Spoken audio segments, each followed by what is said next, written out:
I think the common ground we can agree on is that we only want peaceable people to be able to have arms. We do not want violent people. We do not want lunatics to be able to have guns.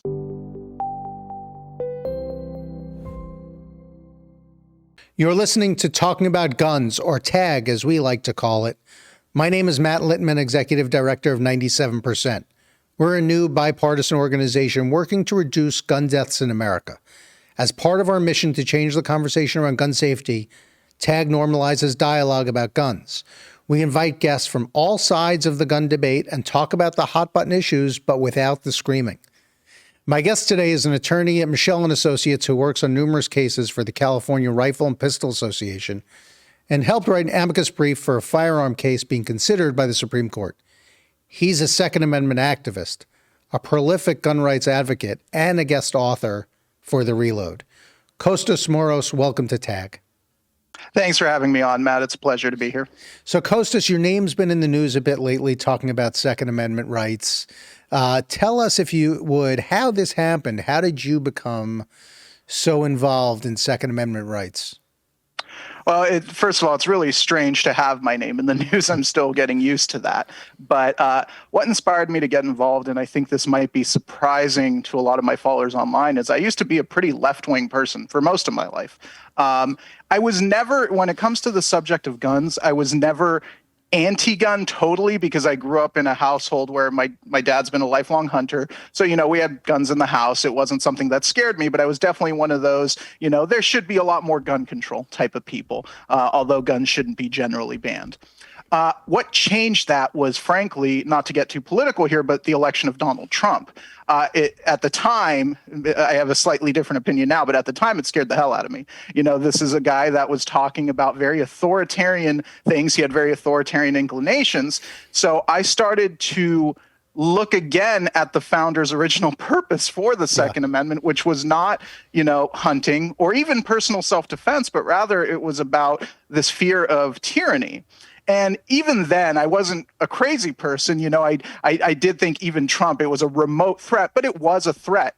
And, you have fire extinguishers because although fires are rare, sometimes fires happen. And we know from human history that sometimes authoritarianism happens and people die when it does. So I started to get more and more researching this issue more and more. And I really started to see that there was this purpose to the Second Amendment, but what I also started to see was that the people on my side at the time who were calling Trump this fascist, this authoritarian, as I was, were also saying that we need more gun control. Only police should have things like AR-15s, and it's just this crazy, schizophrenic position. If Trump is an authoritarian or a fascist, then shouldn't you want people to be armed? That's and it kind of set off this light bulb.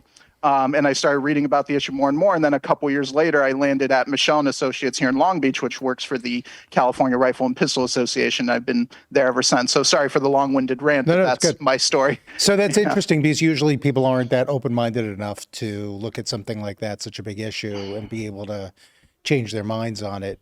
And you were. And it's interesting what you're saying. In other words, if people believe that Trump was a dictator, basically, then they should also believe in your view of the Second Amendment, which is that people should be able to fight against that tyranny and be able to arm themselves if they needed to. Yeah, and it's not, and this might be something some would disagree with me on, but it's not my view of the Second Amendment. It is the Second Amendment. I mean, one of the things, I don't know how much you've seen of my work, but, one of the things I've done is gone through 19th century texts that talked about the Second Amendment. And this wasn't just court cases, but like school books, stuff they taught to high schoolers. And 100% of them talked about how resisting tyranny was the point of the Second Amendment. And that so it was at least the prevailing view until around 1900 when things started to shift. But yeah, that's what got me into it. And sorry, I can't help but go on tangents sometimes. No, it's good. That about me. No, but it's interesting because it's such a, not everybody's an expert in this area. There aren't that many, truthfully, and you are. And so when you read about this and learn about this and decide that this is what you're going to do, was it the tyranny part of it that made you really want to take this on as your primary focus? What made you really want to take this on as because you could be doing working on a lot of issues, and you've chosen this one. What made you say, I'm going to take this one on? It was because it's the part of our Constitution and Bill of Rights that is probably, other than the 10th Amendment, the most misunderstood part of the Bill of Rights. And it's the most lied about. Frankly, I think the media either misleads or lies about this issue a lot. For example, one of the big ones, I could rattle off a ton of examples, but the one that really opened my eyes was, this idea that people with, states that enact shall issue or constitutional carry, but let's stick to shall issue, become more violent. Well, what I found when I researched it was people with CCW permits, because a lot of states keep track of this stuff, actually have astronomically low crime rates. So while some states enact concealed carry and crime goes up, it's not the people with the permits that are committing the crime. So it was stuff like that. I'm just giving that as an example where, there's this massive misunderstanding here of how these things work. And it really drove me into this because, as my brother teases me about often, he says, Kostas can't stand when someone on the internet is wrong. But is it really like you saw this basically as an injustice, right? Yeah, like, essentially, yes. Yeah. And so, and how do you convey this? Because you do get quoted a bit in the press. How are you able to convey the fact you use your law firm basically to defend people who you think are being treated unfairly, perhaps, on this. But how are you able to convey that to the media that they have this wrong? Because very often the media does have a different point of view. So how are you able to convey that to them, to maybe change their view or open their minds a bit? I mean, my platform is growing, but I'm still pretty small time. But I use both articles. I've written articles in several outlets, and I also use my Twitter account, which is again small but growing. And I respond essentially to both media and gun control organizations, and I'm very critical of them. And I try to keep it. Sometimes I tease them when it's worth teasing instead of serious conversation. But I also often engage in very serious conversation online to try and essentially give our perspective on things, because I think to be a little critical of my own side, I think the level of discourse on our side for decades was kind of pathetic. Like, I don't want to hear the only guy that stops a bad guy with a gun is a good guy. Okay, that's a slogan. That's not an argument. Yes, there's a kernel of truth there that we can explore, and how do we, make sure only good people are armed so they can stop bad guys when they're able to. But that's not, the type of argument I'm interested in. And so, again, going off on a tangent, but I'd love to be able to elevate that discourse, and I try to. I also sometimes give in to my baser instincts and have a little too much fun on Twitter. I'm a little terminally online, but that's healthy. After the that's very job. healthy. Yeah. So what is? So you mentioned that some people use slogans that become cliches, basically, right? And then on the other side, there's certainly the same thing.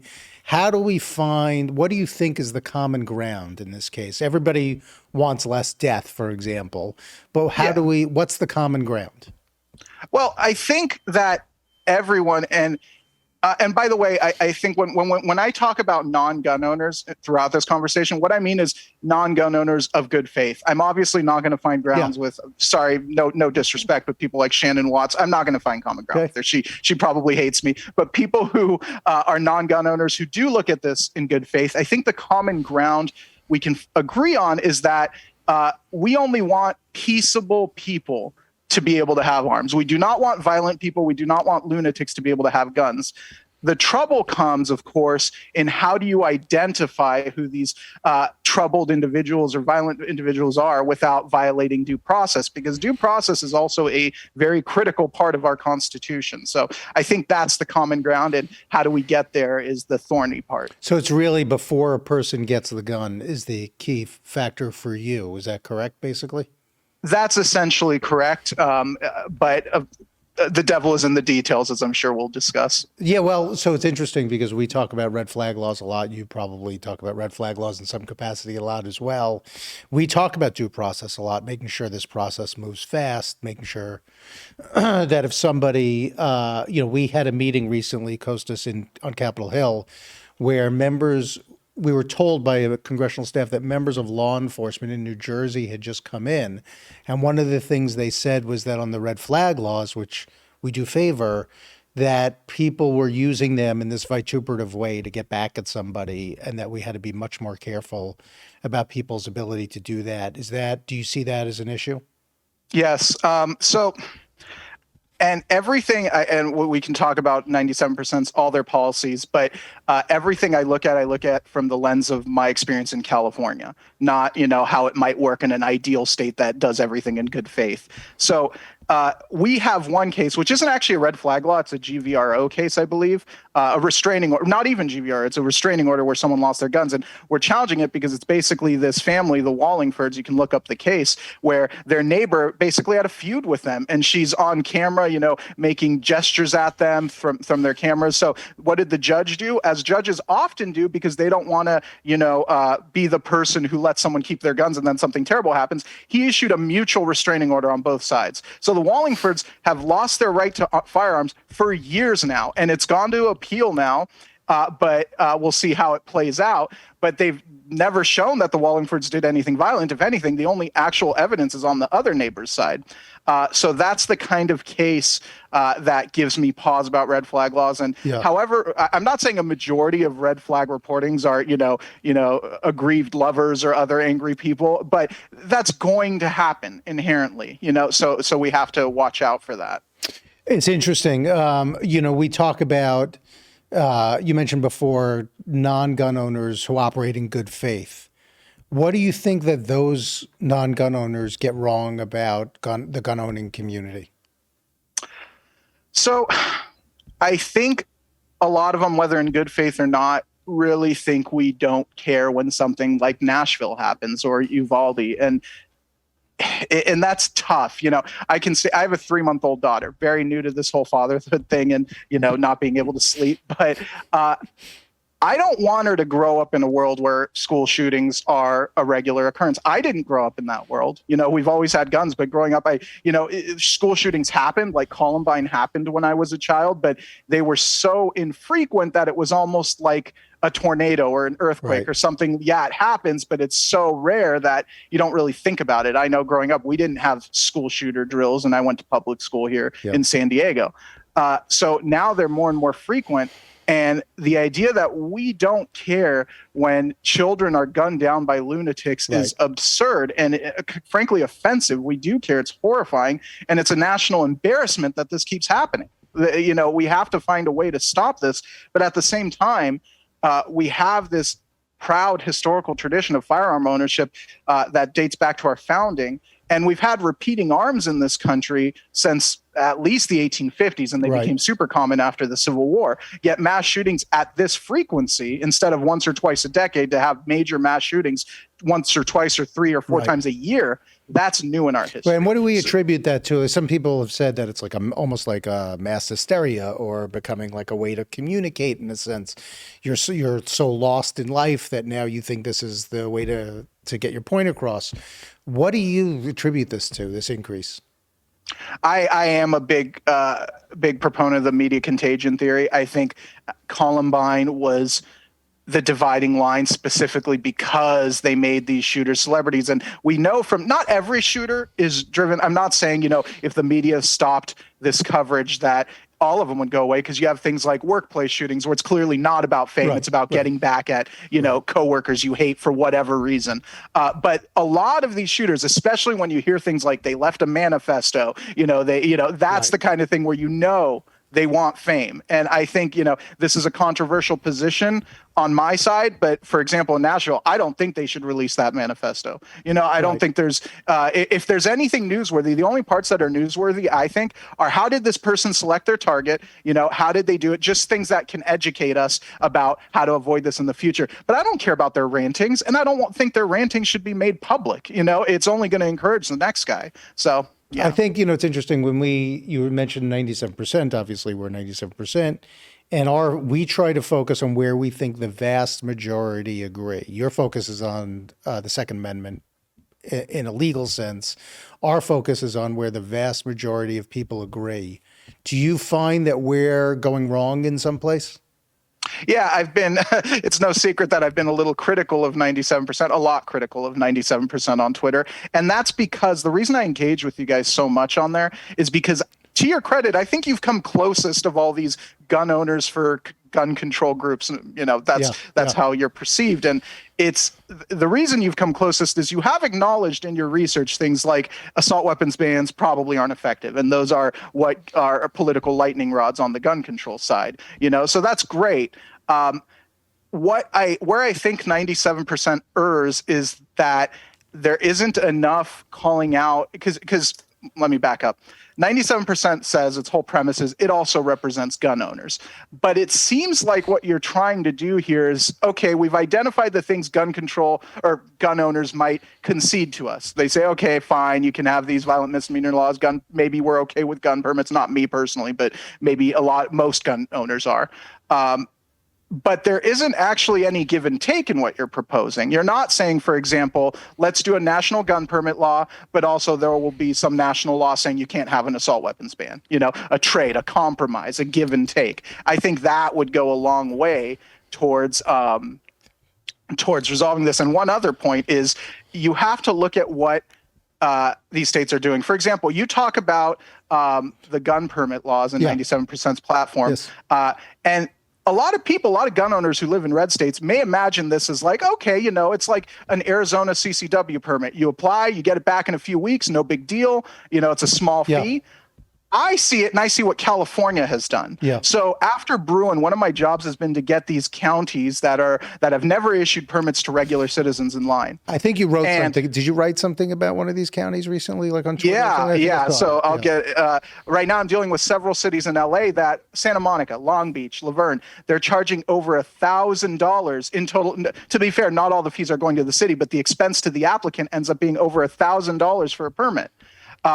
In New York, I know Dr. Siegel, who works with you guys, joked that their permit application process is like applying to medical school. So I would encourage 97% to get loud at criticizing these because, when I think of permits, that's what I think of. I've seen how it can be abused. So it makes me say, hell no, I don't want to, allow these people to abuse us. It's a great point. By the way, I absolutely take your point. If the process takes too long, if it's too expensive and too arduous, I absolutely take your point. And I think we should look into that as an organization. So, usually the thing that we're trying to do is what we've said, which is we're trying to find areas of agreement. Yes, what you would consider a trade-off, we might not. We do look at some things as trade-offs, but it might not be what you consider a trade-off. But the whole thing is, I totally agree, and I think others would too, that the process should move faster. It's not fair.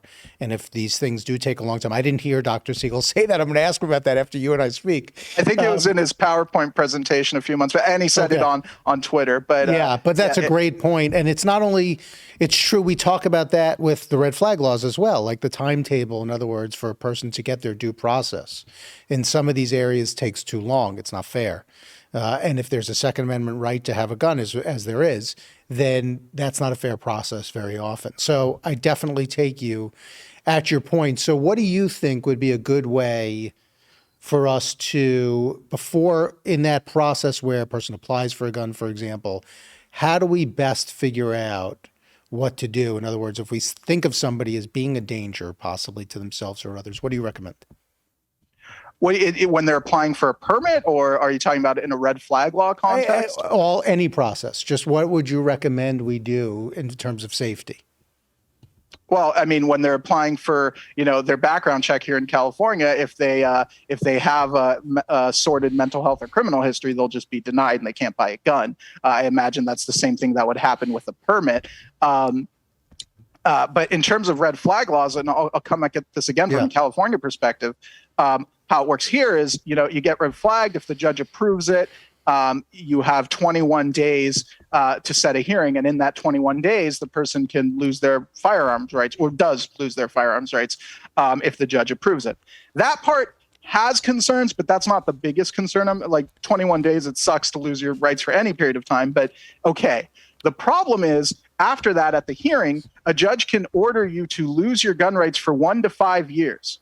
Minimum 1 year. The law actually requires a minimum of 1 year to a maximum of 5 years. And that to me is insane. If someone deserves to lose their rights for 1 to 5 years, why aren't criminal charges being brought? Right. I can understand a temporary loss of firearm, those 21 days or whatever it is, to have time for the process to catch up, to file charges if they've made a violent threat, or if you need to institutionalize them if they're a threat to themselves. But to cost someone their gun for a constitutional right for up to 5 years without even a criminal charge, I mean, that might be an area we have to agree to disagree on, because that's just not acceptable to me. The most important question I could ask you, Kostas, is you have a 3-month-old. How are you not chugging coffee right now? I actually have a bad Monster Energy drink. I've got my coffee here. It's terrible for me. I've been in your position. Don't worry. It begins and it ends, right? Yeah. And when we talk about suicides, and you're an expert, the vast majority of deaths with a gun are suicides. If you're going to try to commit suicide with a gun, the odds are much better that you're going to succeed than any other way. How do you see reducing suicides? I think, this is one where if you own a gun, you have to have a sense of personal responsibility here because, for example, my guns at home I always know where my guns are. They're locked up in a giant safe, or if there's, one in my room in one of those quick access safes in the unfortunate event, hopefully never happens, of a home invader. But I always know where they are. I always know they're locked up. I also know if, someday my wife or my daughter ever came to me and said, Dad, husband, I'm thinking about hurting myself, I'm very depressed, or if I notice they're depressed, it's on me to either make sure my guns are sufficiently secured as they are, or to get them out of the house for the time being until that situation has changed or gotten better. I think there's too much of and I don't mean to cast stones at anyone, but when you have a little over half of our national suicides are with guns, clearly there's some level of personal responsibility here that can be taken. The trouble comes when, when you pass laws. I think it's fundamentally unjust to, right now, for example, I'm fortunate enough in our family that we don't have anyone who's depressed or suicidal. And it would be weird to limit our rights because, somebody somewhere else is having a crisis. I think there's a more targeted way you deal with that without affecting the rights of the individuals who don't have that issue. What's the targeted way? Do you have a sense of what the targeted way is?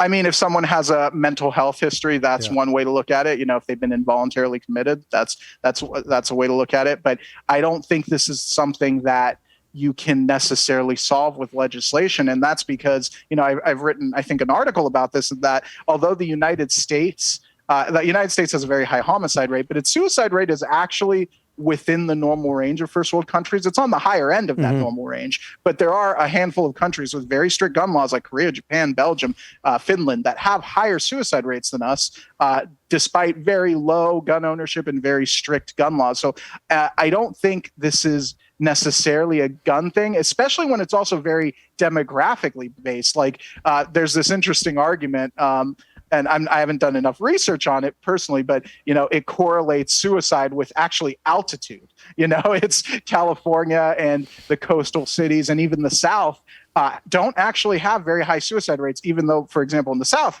homicide is a very big problem, but suicide is not. But then you have these peaceful places like Montana, Idaho, with their very low homicide rates, but very high suicide rates. So I'm not necessarily convinced it's a gun problem, although I concede your point that if you're going to commit suicide, a gun is going to be a very high success rate comparable to only maybe jumping off something very high, So yeah, that's the one. It's a big dilemma. We had on Professor Adam Winkler. I'm sure you know Professor Winkler. He has an op-ed maybe in the LA Times now this week about the Bruen decision and what it means. Are you starting to see? So one thing that we talk about a lot, which I think. It's interesting, Kostas. I think people are not aware in the country of that decision and what it means, right? Because it does make for change in gun laws around the country and laws that were passed previously possibly getting tossed out, right? And I think we're starting to see that. But I don't think that the American public is aware of it really at all. So, and Winkler talks about this in this op-ed where he says that things are going to change and unless things go back to the Supreme Court and the Supreme Court makes a new decision. A lot of these old laws are being tossed out and people aren't aware of it. How do you see that? Do you see it as the test that they're suggesting that the Supreme Court has asked for, that historical precedent is the right way to go, or how do you see it? Oh, it's absolutely the right way to go. And I did watch some of Mr. Winkler's interview, Professor Winkler's interview last week. And by the way, his book Gunfight was one of the first I read when I got into this subject. So I have a lot of respect for him. Well, did you know that his father produced Rocky? I did not know that. Yes. That's really cool. I just found that out. Yeah. Okay. Yeah. Fun fact. Yeah. Yeah. So I do have a lot of respect for Professor Winkler, but when he's talking about this concern that, oh no, now we're going to be limited to the gun laws of the 1800s and 1900s. 1700s and 1800s. I'm sorry. Yes, because I was thinking 18th century and 19th century. Yes, you're correct. So 18th century and 19th century. That's exactly what we should be doing. And I'll tell you why, because if rights aren't fixed with the meaning they have at the time, then they mean nothing at all. And where I see this most is on stupid Twitter fights when someone throws the most common example is it says well regulated. Okay, what did well-regulated mean in 1791? It didn't mean government regulations. It meant that, it didn't mean discipline, but it also meant in good working order. It meant that the citizens would be able to form a well-supplied working militia. It did not mean, bureaucracy, government oversight. So if that meaning isn't fixed in 1791, then the meaning can change by 2023 because we just interpret these words differently. And if that can change, then the Constitution means nothing at all. So the way we have a way to change the Constitution, it's amendments. And the reason people are upset, of course, is it's difficult to amend the Constitution. And frankly, more than half of Americans, probably close to 70%, want some form of individual right to own a gun. There's disagreement on how far that right should go, but you're not going to be able to amend the Second Amendment because people want that. So, the Supreme Court did create a lot of carve-outs to preserve certain gun laws. Like, I don't think, for example, violent felon prohibitions are going away. I do hope that non-violent felon prohibitions go away. By the way, that's an interesting point. No, we talk about that a lot because if somebody committed, for example, fraud, that does not mean that they're going to commit a violent crime is a precursor to a violent crime. Right? Yes. Fraud is not a precursor to I'm going to get my gun and shoot people. Yes, you're about to say I think that we talk about violent misdemeanor laws. That's I think where you were going. And that's correct because violence is a precursor to violence. And and by the way, we've met with people on both sides of the aisle in DC, Kostas, and talked about that specific thing about felonies. And I think there was some openness when we talk to people on both sides about the fact that some of that is unnecessary on the felony end. Right. Yeah, I think that needs to change. I think there was a great case. Everyone's focused on this Rahimi case where this domestic abuser is, I think it's Rahimi. I might be mixing it up. You're talking about the Fifth Circuit decision? Yeah. So everyone's focused on that. But there's also this other parallel decision where a district court has ruled that, if you've been caught with marijuana or convicted of that, there's no historical justification to take away your guns. The only historical precedent the government cited that it was even close to relevant was prohibitions on firing guns while you were drunk. But that was while you were drunk, not just because you had a drink at some point in your life and been caught. So I think, and we were talking earlier about how 97% can win over some, more believers on my side. Like, you guys should definitely shout about that and be like, this is a great ruling. We don't like Rahimi, but we like this one. That's true. But let me just tell you from our perspective. Yeah, you're probably right that we could probably get more support in some way for that. I don't doubt it. But we try to get involved in very few things. So, for example, you see lots of different organizations, gun rights, gun safety, and they've got an agenda of 80 items. Right. And they go in and they meet and they talk about 80 items. We're not doing that. Our focus is specifically on where the vast majority of people agree. And the other thing I just wanted to say is, when we talk about, I meant to say this before, when we talk about gun issues, and I'm sure you find this because you were alluding to it before, which is that people on both sides, and there's a lot of this on the people who don't own a gun side, feel that the other side is terrible, right? Because they don't agree with them and they have not lived that way and they don't see the necessity or whatever it might be. And so if you disagree with me, you're a horrible person. And so one of the things that we're trying to get across to people is you may think I'm a horrible person, but you may not. No, I don't think you're a horrible person. Right, you're not. And so, but the point is, you could, like you said before, no one wants all these deaths. There are areas to agree on. There are lots of areas to disagree on. It's okay to disagree, but you have to be able to talk about it in a civilized way without questioning the person's morals.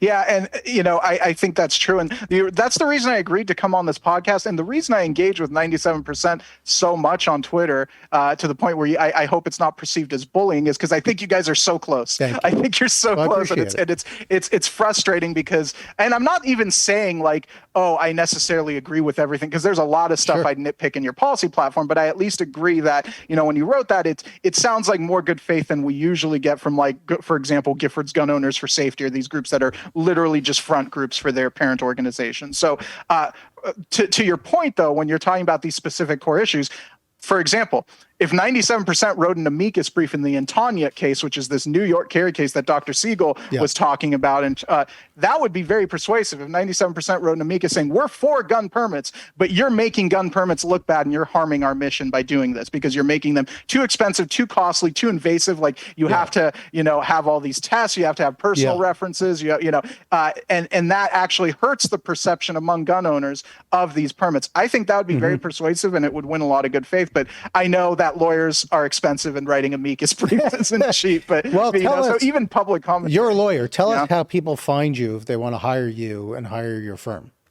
Oh, I mean, you can Google my name. You can Google Michelle and Associates in Long Beach, or the organization we most often represent is the California Rifle and Pistol Association. So that's where people would find me if they're interested. I appreciate it, and appreciate you joining us. It's really great. I know you're super busy, and taking the time to talk to us is great. If you were to tag a guest, that's how we refer to it. Tag, see the name of it. Tag Kostas. Got it. Who would you like us to talk to after we talk to you? So there's a few names I had in mind thinking about this. Since gun history, the history of gun laws has become so important, a couple people you should talk to are, if they're open to it, I haven't asked them, but David Kopel is very famous in this field, and he's one to talk to. Ashley Chlebinski, who's recently started a firearms research center. She's big into the history of guns. I think she was a major curator of a gun museum in Wyoming, the Buffalo Bills Center. And lastly, on the more gun control side, I've had some good exchanges with Jake Charles of Duke. I don't know if he's been on before, but he would be another. Is he the researcher at Duke? I think he's now at Pepperdine. I think. Okay. He was at Duke until recently, but yeah, he's big into the. Again, he's not on my side, but I've had good exchanges with him. So if it's just about discussion, he'd be one to talk to. Fantastic. Kostas, it's so appreciated that you're joining us today. It's really great to talk to you and hear about your level of expertise is fantastic and necessary in this debate. So we appreciate you joining us today on TAG. Thanks for having me. Thank you. And now for Dr. Siegel with Siegel Scope. Thanks, Matt, and welcome to another edition of Siegel Scope. Today on Siegel Scope, I want to talk about red flag laws. We've already talked about these laws as part of the policy package that we recommend, but I wanted to address these laws on their own to talk about what the evidence is for their effectiveness and what types of provisions they need to have, both to make them effective and to protect the rights of gun owners. The first thing that it's important to know about red flag laws, or extreme risk protection laws, as they're called, is that there's widespread support for these laws.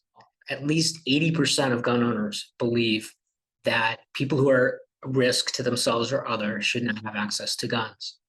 I want to read a quote from a group, an organization, national organization, and they said that we support efforts to prevent those who are a danger to themselves or others from getting access to firearms. And the name of that organization, believe it or not, is the National Rifle Association. And that was a quote from March 13th, 2018. Here's another quote. Quote, "We need to stop dangerous people before they act. So Congress should provide funding for states to adopt risk protection orders. This could help prevent violent behavior before it turns into a tragedy."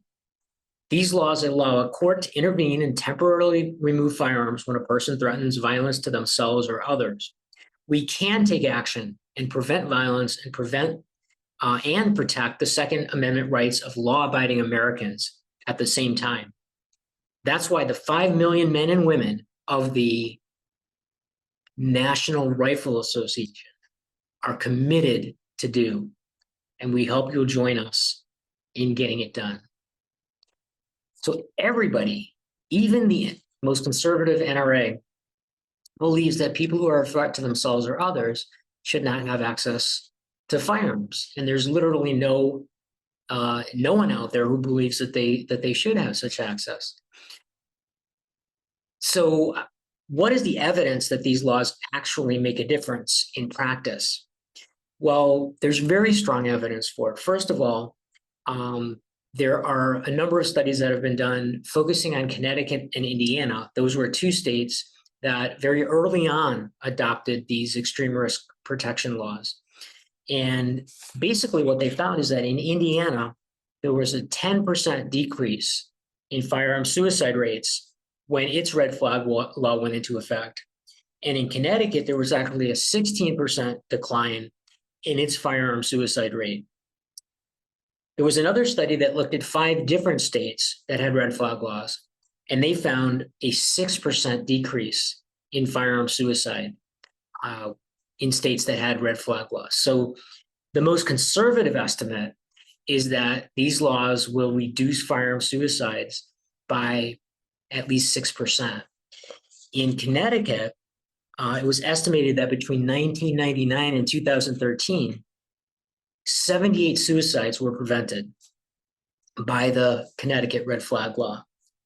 And perhaps the most important statistic from research that was done is that for every 10 to 20 orders that are issued, 1 life is saved. So not only are these laws effective, but they're also efficient. What else is important?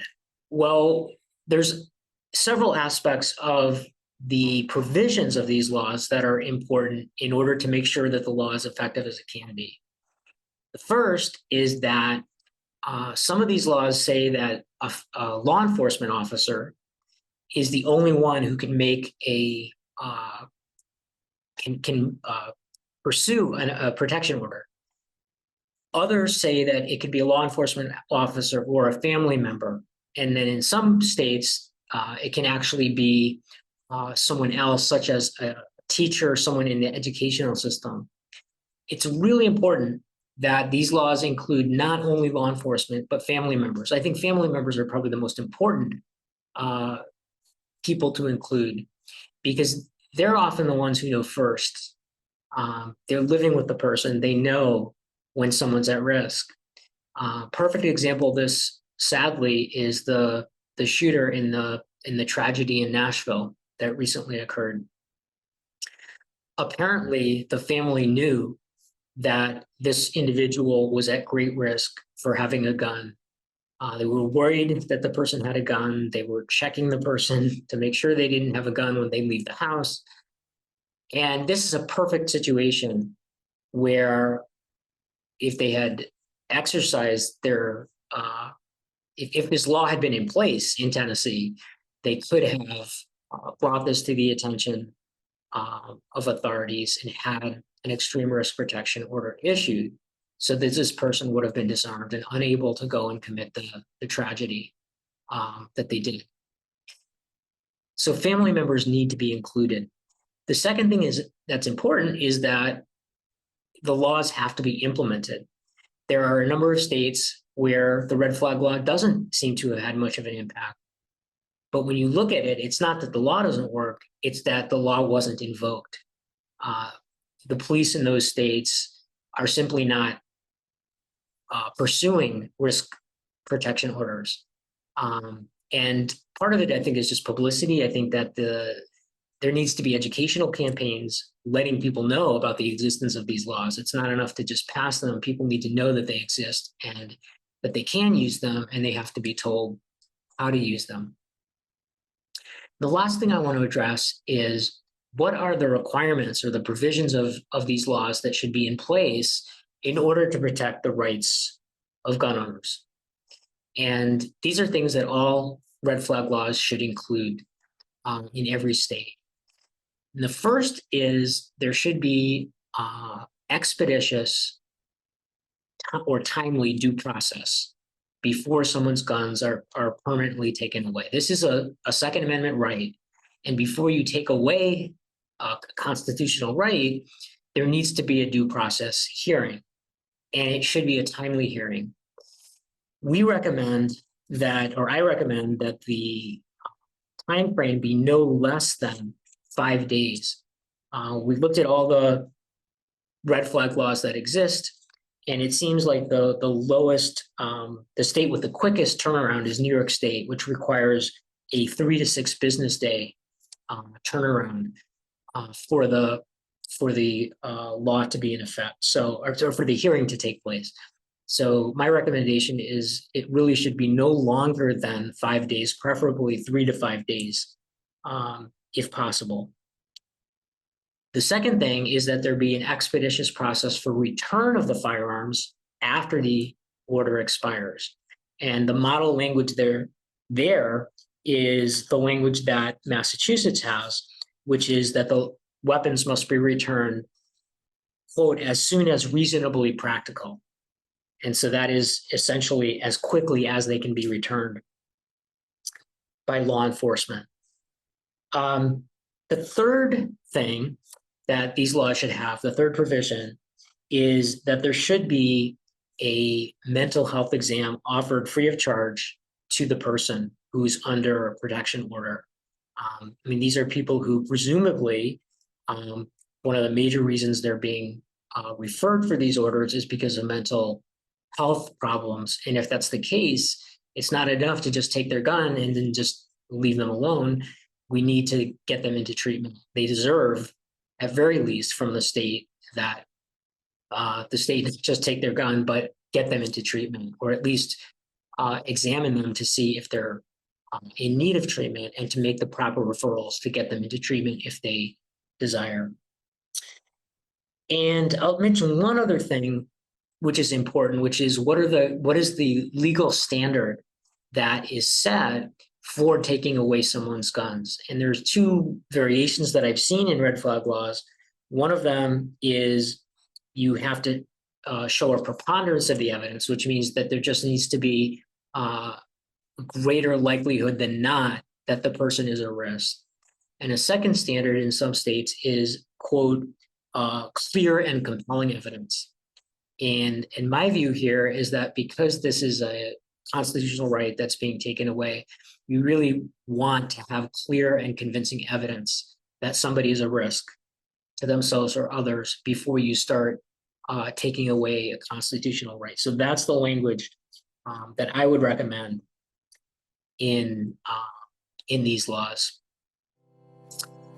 Thank you again for watching another edition of Siegel Scope. And it's back to you, Matt. I'm Matthew Littman, your host of TAG. I hope you enjoyed the conversation. If you did, we'd love for you to subscribe, give us a 5-star rating, and tell your friends about us.